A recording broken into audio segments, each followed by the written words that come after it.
So to get started on our meatloaf, we're going to need to boil some eggs. You'll see what we're going to use these for later, but it's best to get these out of the way first so they have time to cool down before we can use them. I'm going to bring a liter of water to a boil, and I'm going to add in about 7 eggs. You may need more or less depending on how much meat you got. And I'm going to let these go for about 10 minutes. Pull those out of the water and throw them in some ice water to cool down rapidly. For me, this seems to be the most consistent way to get the shell to separate from the egg easily.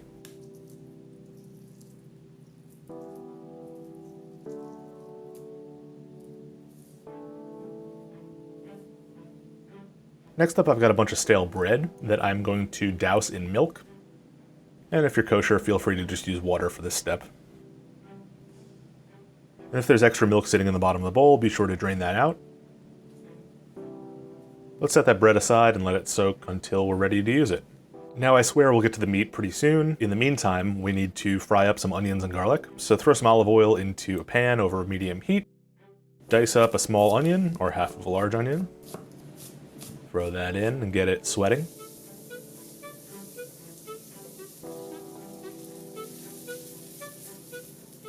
Once it's looking translucent, we can add in 3 cloves of minced garlic. I like to smash them with the blade of my knife. It makes the skins easier to remove, unless there's a little stem in the way.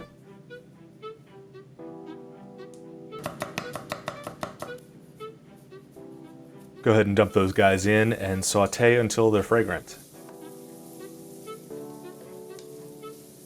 Then we can remove them from the pan and into a bowl. This flat spatula doesn't seem to be working, so I'm going to use this wok spatula, which I highly recommend you invest in. Same goes for a wok. Try out making some stir fries sometime. Alright, finally onto the meat. I've got a half a kilo of ground pork.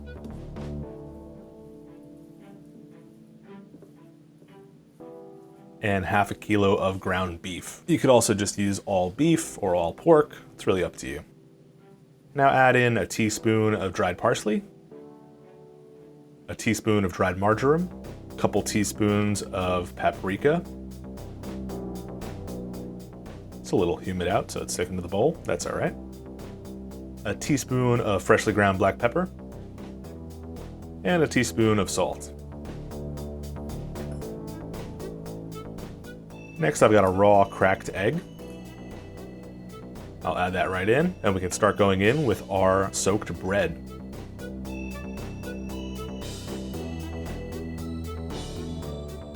I almost forgot to add in our onions and garlic, so I'll throw those in first before adding the rest of the bread.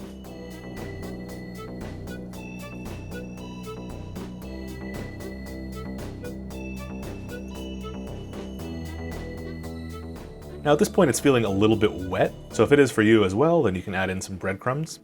These ones are panko, but it doesn't really matter. Anything you've got is fine. After mixing thoroughly, we can dump that onto a clean work surface. And we want to shape this into a rectangle about as wide as a baking tray. I've got a loaf pan here. Once it's spread out evenly, we can arrange our boiled eggs in a line towards one edge of the rectangle.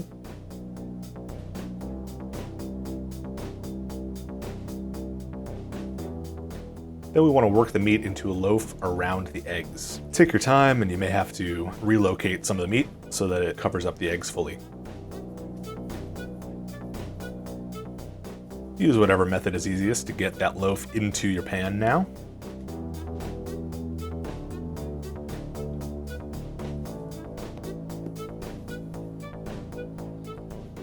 Then we're going to douse it in some stock. I'm using vegetable stock, but you could use beef stock or chicken stock. It doesn't really matter. We're just adding some juice and some flavor. And at this point, we're going to bake it in a 180-degree Celsius oven for about 50 minutes. Once 50 minutes are up, we'll pull it out and brush it with some oil on top.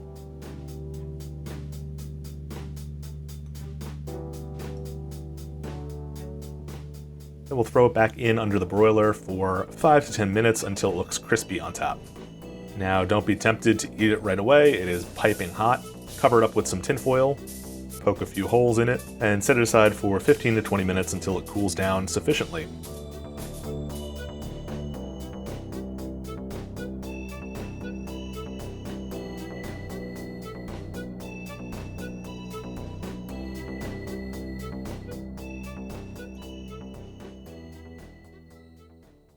Man, Mom made meatloaf again.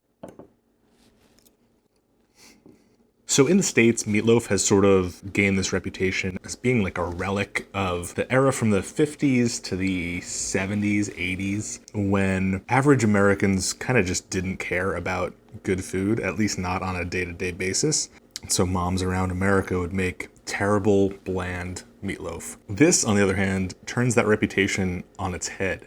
The addition of the onions and garlic and all those spices, as well as the stock during the baking process, really make this a flavorful and juicy, not dry at all, meatloaf, which is definitely not your mother's meatloaf, unless you're from Slovenia. So I've got a link to the full recipe down below the video with all the measurements and all that. And if you like this video, then you might like this one where I show you how to make Pakistani lamb roast. So check that out. See you next time. Cheers.